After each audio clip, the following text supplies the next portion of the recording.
Hey, everybody. Welcome to the Daily Objective. And today is a solo episode I have been called upon to host.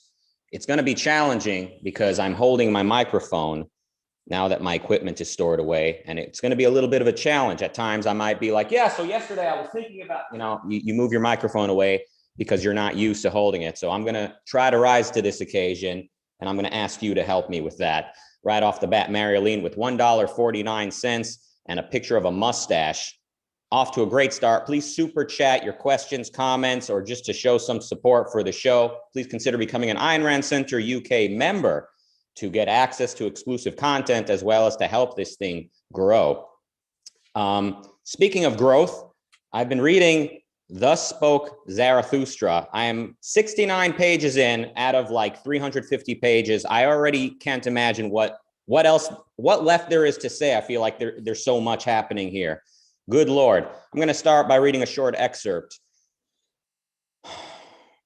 You tell me life is hard to bear, but if it were otherwise, why should you have your pride in the morning and your resignation in the evening? Life is hard to bear, but do not pretend to be so tender. We are all of us pretty fine asses and assesses of burden. What have we in common with the rosebud, which trembles because a drop of dew is lying upon it? It is true. We love life, not because we are used to living, but because we are used to loving. There is always a certain madness in love, but also there is always a certain method in madness. So that part about we love life, not because we're used to living, but because we're used to loving is one of the many parts of this book that remind me of Ayn Rand. Obviously, I mean, it's pretty well known that young Ayn Rand was influenced by Nietzsche. And the differences between Rand and Nietzsche are so interesting. Now, it is my opinion, as I think it should be yours, that to really understand a philosophy is to understand how the philosophy developed. So to learn about the influences on that philosopher, where that philosopher stood in the first place and how their philosophy developed is the true way to understand this philosophy inductively, to know it like from the ground up, so to speak. And for that reason, I was drawn to Nietzsche. And the more I read this book, the more I'm kind of remembering what life was like before Rand, feeling anxious, feeling complacent in, the modern world, feeling like this is it, so suburban life in whatever you call this, late stage capitalism, whatever it is that, that like, is this all there is to look forward to? And obviously that's very relatable to a lot of people. It certainly was. It's kind of like the 90s kind of archetype attitude. Like, this is it. We've arrived. The future is here. Now what? I'm bored. I'm suicidal, and life is suffering. So it's very fascinating. And the one line where Nietzsche, via the character Zarathustra, says, we love life not because we're used to living, but because we're used to loving, reminds me of like Ayn Rand via Kira in We the Living. She says something like, isn't it true that to live is to value? So Nietzsche says we're used to loving. With Ayn Rand, she maybe fine tunes it and calls it valuing as opposed to loving. There's a lot that reminds me of Ayn Rand as I read this. And I believe it's also the case that early manuscripts of the Fountainhead were a lot more Nietzschean and might have even had like quotes by Nietzsche at the beginnings of sections or the beginning of chapters. So early versions of Howard Rourke might have been kind of a Nietzschean Superman, Nietzschean type of hero. And as Ayn Rand wrote the Fountainhead and revised it, you could say the Fountainhead is sort of a project in which Ayn Rand figured out the differences between herself and Nietzsche and sort of discovers her own philosophy, her own ethics, and how it differs from Nietzsche's ethics. So that, I mean, this is my understanding of things. It should go without saying, and I'll say it anyway. Anything I say about Ayn Rand and objectivism, and certainly anything I say about Nietzsche, is very much being said from the perspective of a student. And, obviously this should not be seen as instructive or as your final the final place where you hear about Nietzsche. Okay, so let me tell you about some of the things that take place in this book. Thus spoke Zarathustra. So Zarathustra is some kind of Persian mythic being, some kind of Persian god or person, and he is ready to go out into the world and spread his message to people. So he wants to go down, as he calls it, and by which he means like to follow the sunset. You know how the sun sets on the horizon? It's like it's going down somewhere. That's where Zarathustra wants to go. So even though going down might sound like a negative thing, like you're going down into the dumps, going down to hell, when Zarathustra talks about going down, he usually is talking about kind of transcending and reaching that next level of knowledge or power, to that next level of existence. A couple pages in, or 1 page in, or something like that, Zarathustra says to himself with glee, like after he speaks briefly to some religious person, he says, "Hasn't he heard? God is dead." So Nietzsche is very much, famous for that quote, "God is dead," kind of like the era of religion is behind us. And what's next? Within a couple pages, Nietzsche is saying, the earth is our new God. Give yourself to the earth, fight for the earth, and it would be glorious and honorable to die for the earth. This is me paraphrasing. Basically, sacrifice yourself to the earth.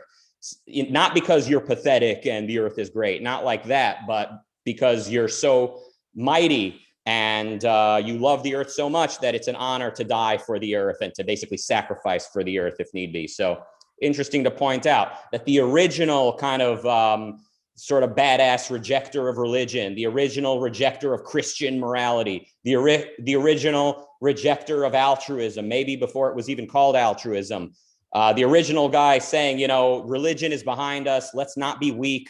Let's live here on earth. Within a page, he's saying, and even sacrifice yourself to the earth. So I find that interesting. But what he means by sacrifice yourself to the earth is not quite self-abasement, as we kind of see from modern environmentalists. But I find that very interesting. Right off the bat, you can see sort of where Nietzsche's kind of reckless individualism takes him. We're going to get into that. So Nietzsche differentiates Superman from Ultimate Man. Now, Ultimate Man sounds cool, but it's actually not. Ultimate Man means there's nothing godlike about him. There's nothing mighty about man. It's just man, just pathetic ultimate man, versus Superman, which of course, as you can tell, Superman is great. He's better. So Ultimate Man, again, the pathetic one, he's sensitive, he's scared, and he lives in this modern industrial world. So, he drinks his Starbucks, he lives in a safe home and in a safe community. He's got a gate around his house. He's got his little tchotchkes, right? His possessions. He's got security.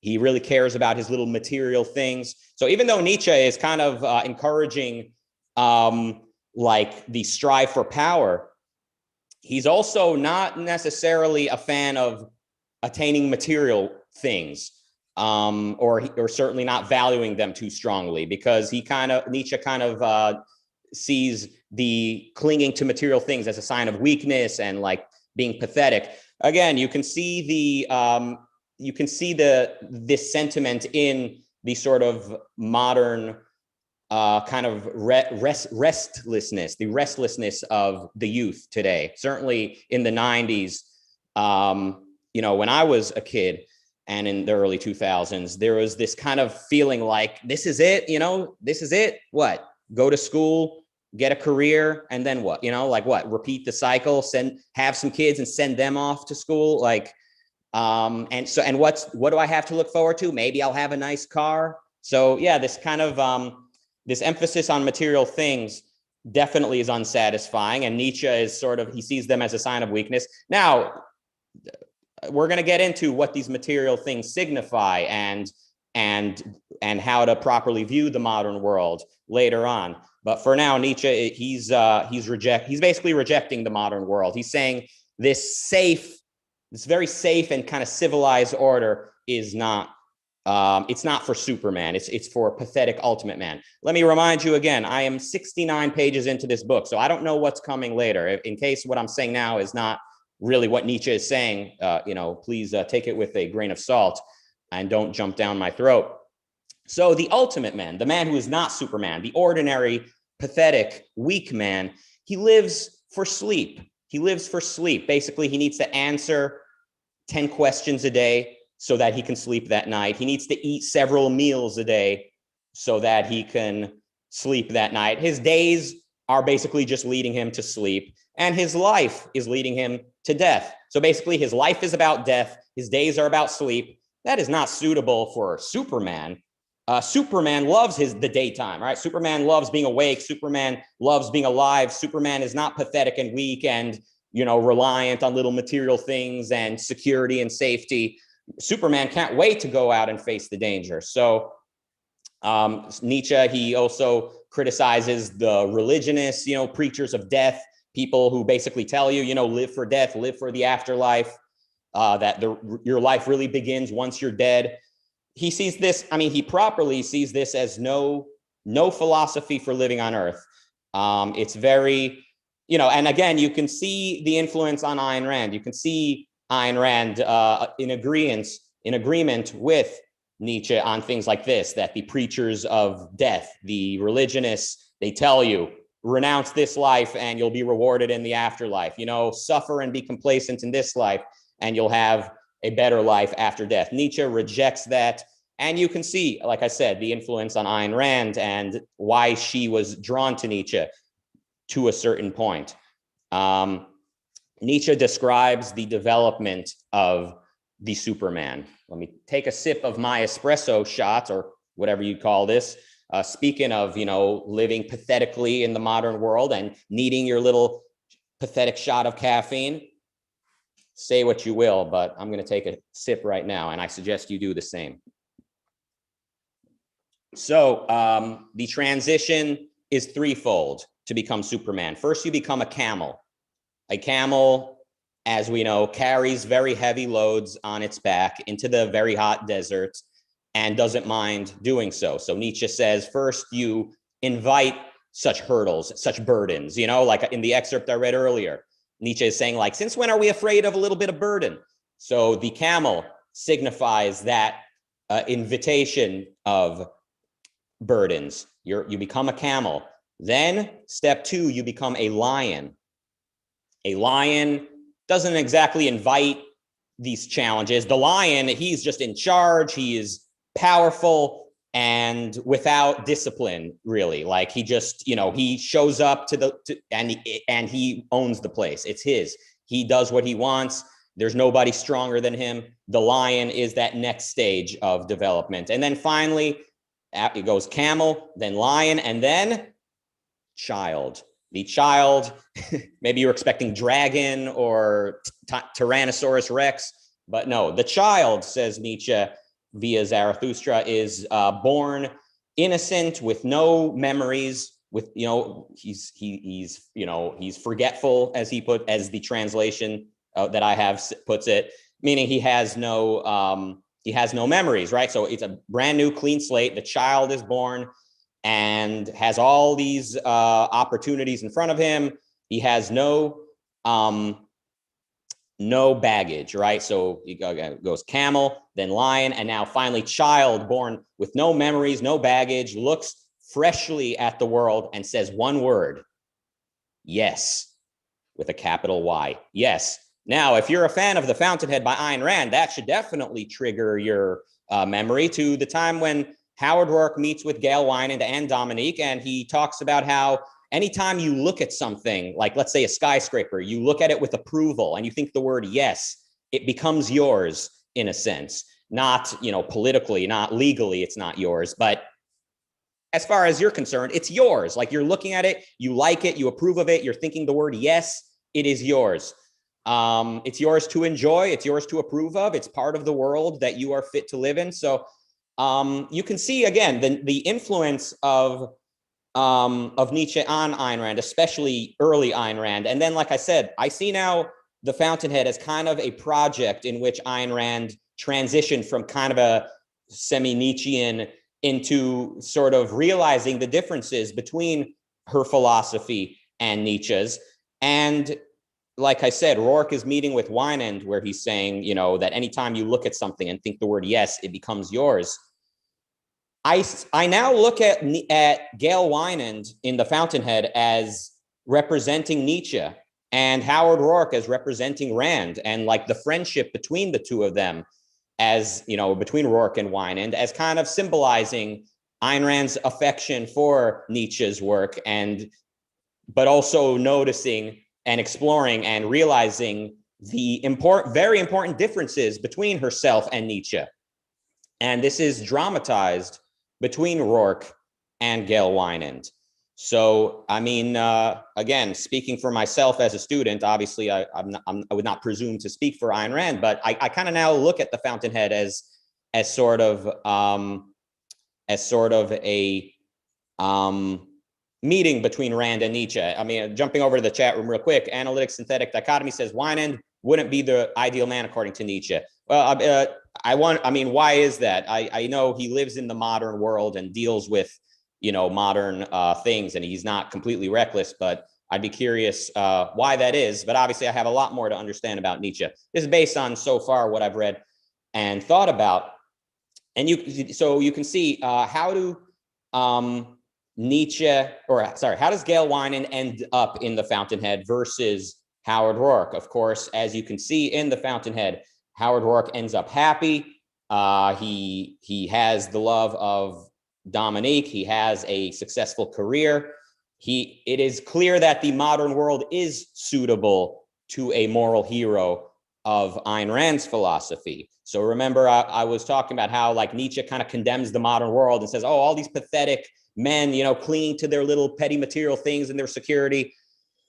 And you can see the sort of restlessness that comes about with the influence of that philosophy, living in the suburban modern world, kind of feeling like this is it, like barbecues and ball games. Is this what life is all about? Well, the material things are not like, they're not all life is about, but the security and the rule of law and the civilization, the civility and rational interaction between people is very much the suitable environment for a moral person, according to Ayn Rand. And you can see that Howard Rourke, of course, lives in the modern world as an architect. He must have civilization. He must deal with people via reason. He cannot live and deal with people via force or exertion of power. So you can see again the difference between Gail Wynand's fate in the Fountainhead. Just psychologically, even though he has material wealth, psychologically he's going to be very unhappy. And on the flip side, Howard Rourke, because he follows a philosophy of reason, of independence, and productivity, because his architecture is like his religion, his philosophy is individualistic to the extreme. It's clear that the modern world is very much suitable to a moral hero, including allowing that hero to be happy. So Howard Rourke attains happiness, and of course Gail Wynand was not. Again, in my world right now, in my mind, Gail Wynand symbolizes kind of individualism without the proper philosophy, kind of like, I am a powerful individual, I am Superman, I am going to rule like a lion over the lesser people. And Howard Rourke signifying Ayn Rand's differences from Nietzsche, like individualism with a proper philosophy for the individual and everything that requires. So speaking of lesser people, Zarathustra, after he preaches to the masses and they laugh it off, they ignore him, he realizes most people are not good enough. Like most people, they're just simple. They're not going to understand this. So my philosophy, says Zarathustra, is for the fellow Supermen. This is, again, my understanding of the reading. So a certain number of people are elite. A certain number of people are elite. They're super.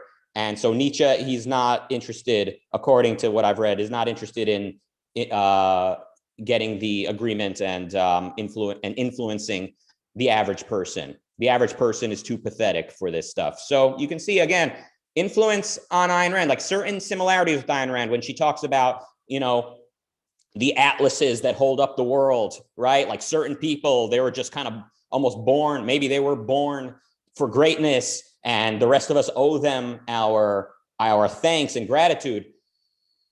There is some similarity, but at the same time, Ayn Rand's philosophy, certainly by the end of her development of her philosophy, very much says that every human being with a functioning brain, with a functioning coherent mind, is worthy of objectivism, is worthy of living independently, living rationally, capable of doing so, must do so, should do so.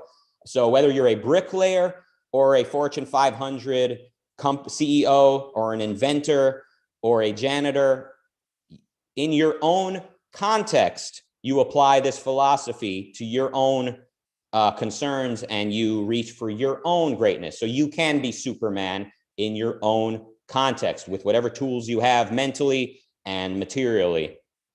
So although, again, you see some similarities between kind of Nietzsche's designation of certain elites, you see some similarities to Ayn Rand's sort of designation of the atlases that hold us all up. But also there are important differences that Ayn Rand certainly knew expressed by the end of her life, by the end of her development of her philosophy, which says that everyone can and should be rational, independent, productive, and pursue happiness, pursue the good life for him or herself. So something else that Nietzsche writes in Thus Spoke Zarathustra, which struck me, is that reading, or the best writings are written in blood and difficult to read. He laments that most people are able to read in the modern world. Again, this is in the 19th century. So the fact that the average person is literate was still a relatively new phenomenon in the world. And Zarathustra is not really happy about that fact. He's saying it's unfortunate that so many people can read now. Like most people really shouldn't. I think he sees reading as similar to, having your little petty material things and your security. It's not a sign of greatness and power and strength. It's kind of soft, and it's like too civilized, I guess. It's not for Superman. So the best writings, says Zarathustra, are written in blood and difficult to read. And the best writings should not even be read. They should just be known by heart. Again, you see like the emotionalism here and the differences, the contrast between Nietzsche and Ayn Rand. Again, I'm this much into the book of a very long book. So this is not my final understanding, final take on Nietzsche. This is a study group, a study discussion early on in the book. But you can see very serious differences between Nietzsche saying you shouldn't even have to read, like you should just kind of know the message by heart. Like basically you should feel it. You should just kind of sense it. That is not how Ayn Rand sees the path to knowledge and the communication. Obviously, she wrote. I think Ayn Rand would disagree that the best writings should not even be read, but just known by heart. That sounds very much emotionalistic and what Nietzsche is largely known for, which is that you should be driven by your will. So not by your reason, but by your will, whatever that is. I think it amounts to emotionalism. Let's read a few super chats and I'll have a couple more final thoughts. Thank you, Damien, for the 199. Good morning. Robert with 269 says Nietzsche is peachy. Sammy's bored again with 99 pence.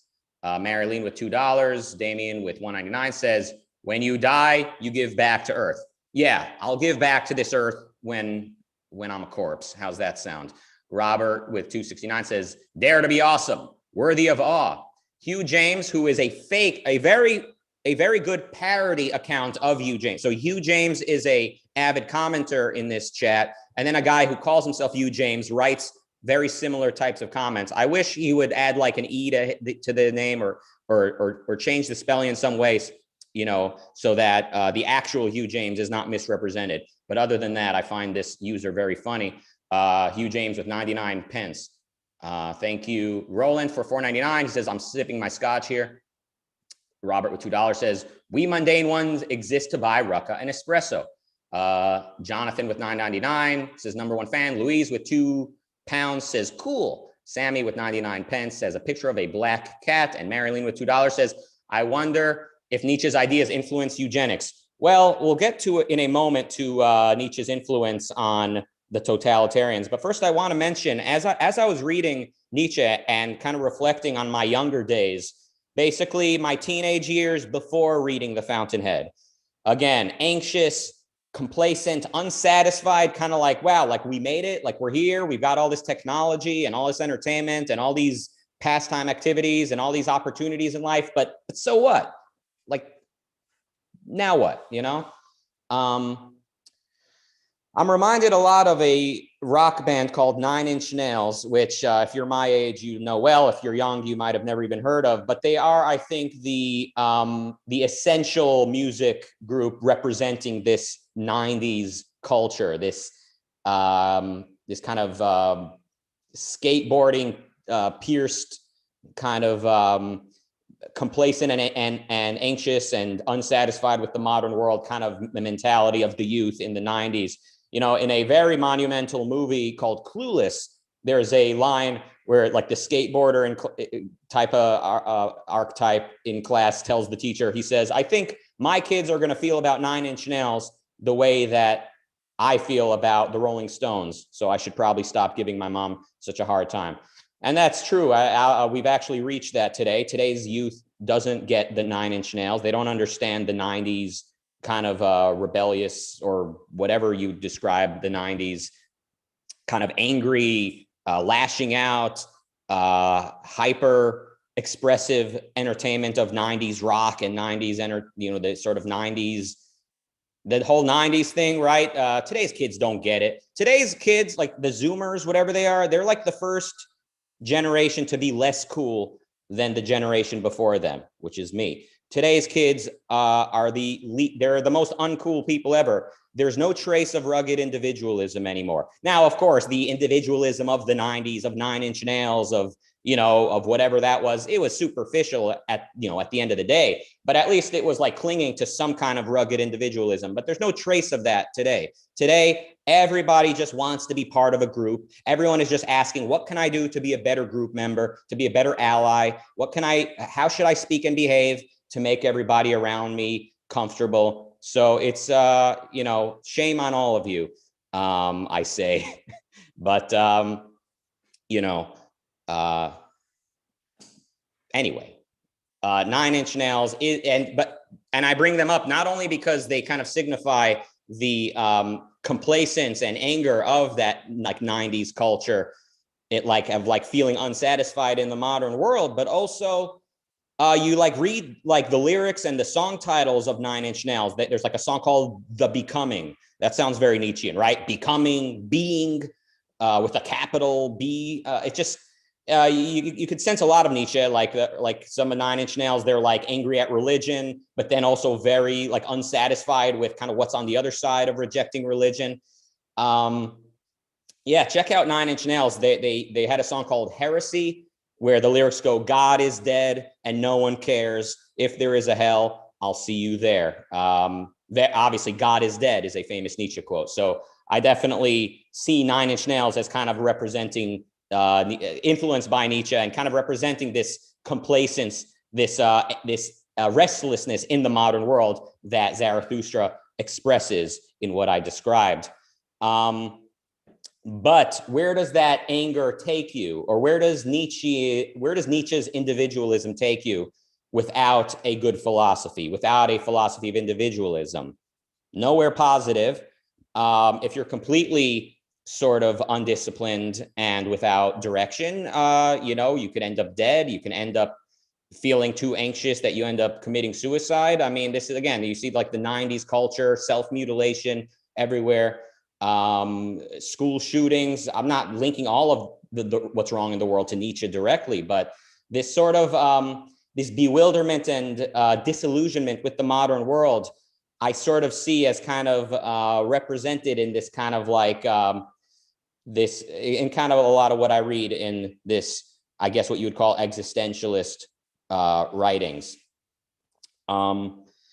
And now, what do you get when a group of Nietzscheans get together and they don't have a good philosophy of individualism? You get, I think, the new right. You get whether it's today's alt-right or you get yesterday's, German Nazis. I don't think it's controversial to say that Nietzsche influenced the Nazis. And I know people, a bunch of, trigger-happy Jordan Peterson fans are going to say, no, Nietzsche had nothing to do with the Nazis. He loved the Jews. He had no problem with the Jews. Fine. There's more to Nazis than hating Jews. The Nazis, like all totalitarians, were primarily about the subjugation of the individual to the collective, the shutting off of the individual's rational faculty and him handing his life over to the collective. And then there's always a designated scapegoat in any of those societies. And it was obviously the Jews and the Gypsies and some others. But I mean, it should not be controversial to see some influence on the Nazis by Nietzsche. Again, that doesn't mean Nietzsche expected that or knew that, but that is the power of philosophy. So we better get it right. We'd better get philosophy right, I say. We see Nietzscheans. I mean, and today, I mean, whether or not you agree that that the Nazis in Germany were influenced by Nietzsche. But let's at least agree that today's alt-right certainly, I think openly, are fans of Nietzsche. And what do you get with them? You get the sort of proud subjugation to the collective. So to them, being a Superman is to fight for your nation. It is to fight for order. So much for this, rugged Superman flipping the script and shrugging off all rules and regulations. Without a good philosophy, it's only a matter of time before the irrational are grouping together and handing their autonomy over to a leader, and the leader speaks for the group or for God. And of course, God conveniently always is represented by a representative on earth who commands the group. So it's only a matter of time. Anytime you reject reason, which is to say, anytime you reject individualism, I think if I can leave you with one point, it's that like individualism and reason go hand in hand. To focus, to observe, to reason, and to use logic, these are very selfish things. And the more people reject selfishness, the more they reject reason and independence. And these things very quickly, all irrational philosophies quickly or sooner than later tend to lead to a situation where you're being called upon to sacrifice, to hand your autonomy over to the group. And that's what you see with Nietzscheans in the alt-right, in these various little new right groups that you have. So earlier I was bashing, today's youth for being way too eager to behave and typically, asking like, how can I be a good ally, right? How can I be a good ally to women and people of color and the trans community and the gay community and all of that? That's kind of the archetype of today's youth, largely influenced by the left, right? By the postmoderns. Yes, that's very much the mainstream attitude. Everyone's asking, how can I be a good boy or girl or non-binary? But the quote rebellion against that, the way I see it, is largely this emotionalistic, passionate uprising of energy without grace, energy without purpose or direction, without a good individualistic philosophy. So these people are not selfish enough. If there's any hope, who was it? Orwell, he said in 1984, if there's any hope, it's in the proletariat. If there's any hope, it's in the selfish. It needs individuals who they want too much. There's too much that they want. They value too much that they will not hand it over to the group. They will not hand it over, not to the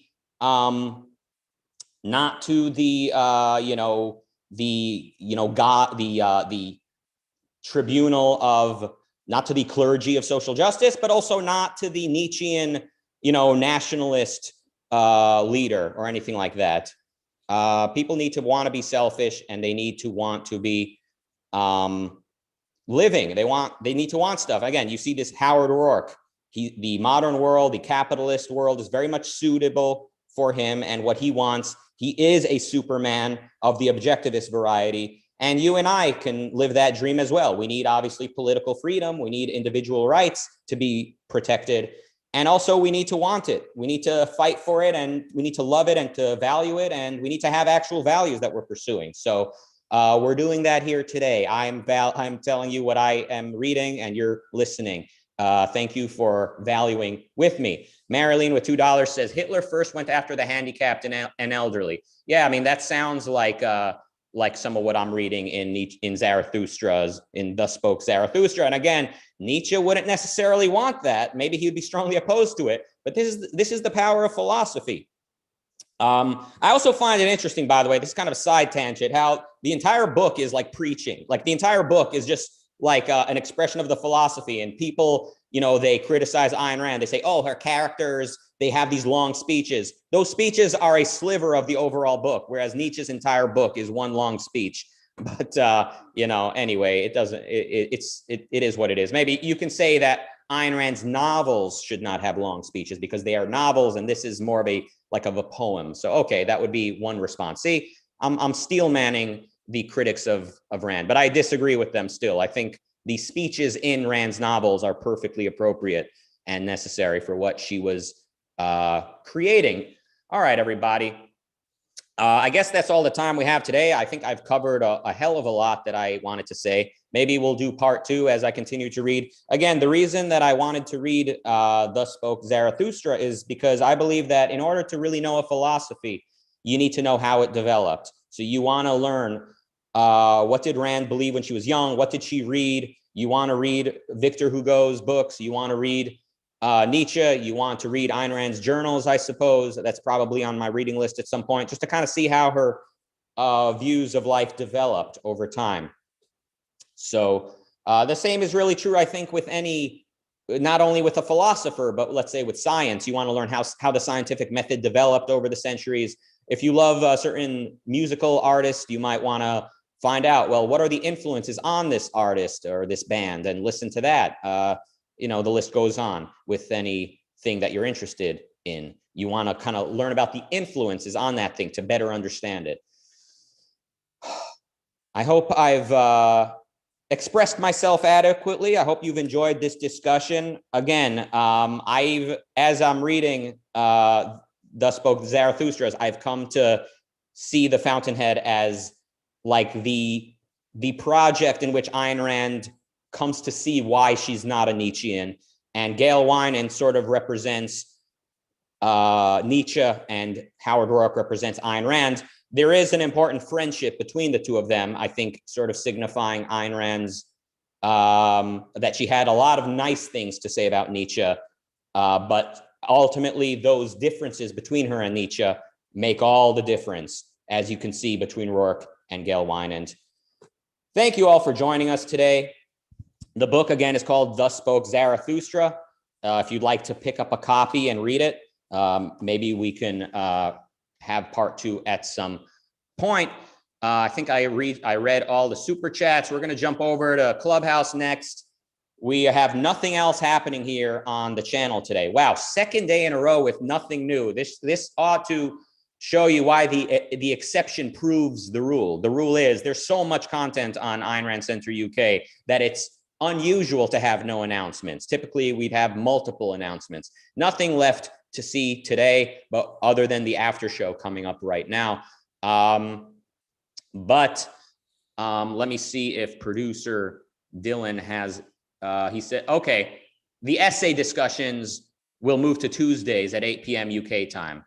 So there's an announcement, but nothing left today. I believe I will be hosting again tomorrow, Thursday, which will also be my final day in Los Angeles. So I think we're going to have an episode with Mark and I, just maybe revisiting the topic of leaving California. Maybe we'll discuss his status if he's still considering it. Certainly, we'll discuss my status, and we'll want to hear what you think. So make sure you're here watching live, leaving us a like and leaving us a comment.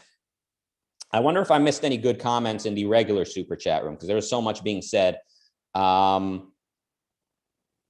Christopher says, the noble soul has reverence for itself. That sounds like Ayn Rand? Is it A, Ayn Rand, B, Nietzsche, C, a little bit of both? I mean, it sounds like both. It sounds like one of the places where Rand and Nietzsche eclipse. Fabian says, I thought you were going to say my final day at ARC UK there for a second there. Scared me. Well, first of all, it could be my final day because I will be driving along the coast with Mexico, and I don't think that wall is very high. And you know what we've been warned about. So if that's the last you see me, I hope you think of me sometimes and remember the good times. Also, if you were scared of the prospect of me leaving, I hope that inspires you to become a member of the network in order to help this network exist and for them to keep me here as well. All right, everybody. Thank you for joining us today. Link in the chat room to the membership link so you can become a member. We're going to jump over to Clubhouse, and Marialine, by the way, says it's Nietzsche. Ayn Rand loved that quote. Yeah, I mean, there's a lot more to say. I know there, by the way, some recommended readings. I know ARC UK's Shoshana Milgram has an essay that's in the book, Essays on the Fountainhead. So she has an essay, I think, about early drafts of the Fountainhead and how it changed, which I'm assuming includes a lot about Nietzsche and the Nietzschean elements of the early drafts of the Fountainhead. So check that out. I don't know where you can find that essay other than that book, but look that up. Also, there's a lecture, either one lecture or a lecture series on Ayn Rand versus Nietzsche somewhere in the Ayn Rand Institute. I don't know if it's on the app, the Ayn Rand University app, or if it's on the eStore. I don't think it's on YouTube, but it's somewhere. So look that up. I don't remember if that's by Harry Binswanger or by John Ridpath or Peter Schwartz. It's by one of the greats, and you should check that out. I will be checking it out as I continue to read this book. All right, everybody. I thank you for sitting through one of my famous outros. I believe it's now been 20 minutes since I said we're about out of time. Thank you for all the recommended readings to me, Analytic Synthetic Dichotomy. There's a lot there. Okay, he says, read Was den Duschen Abicht in Twilight of the Idols by Nietzsche, I presume. He really despised nationalism. Yeah, I mean, from what I'm reading by Nietzsche, it sounds like he would despise nationalism and he would despise collectivism because he saw himself as an individualist, just like the singer of Nine Inch Nails probably sees himself as an individualist, just like I saw myself as an individualist, you know, before reading Rand. I thought what I was doing was real individualism, but at the end of the day, if you don't have a good ethics, a selfish, rational ethics, you're either going to turn to the group to think on your behalf, or you're ultimately going to die, or you're at the very least paving the way for the rise of the primacy of the group. Thank you for joining us today. This has been the outro. Believe it or not, this was not the after show. The after show is starting right now on Clubhouse. So please join me there. Join me on stage. And then, God damn it, I'll have to, you know, run some errands because I am moving, for God's sake. Thank you all. See you tomorrow. And goodbye.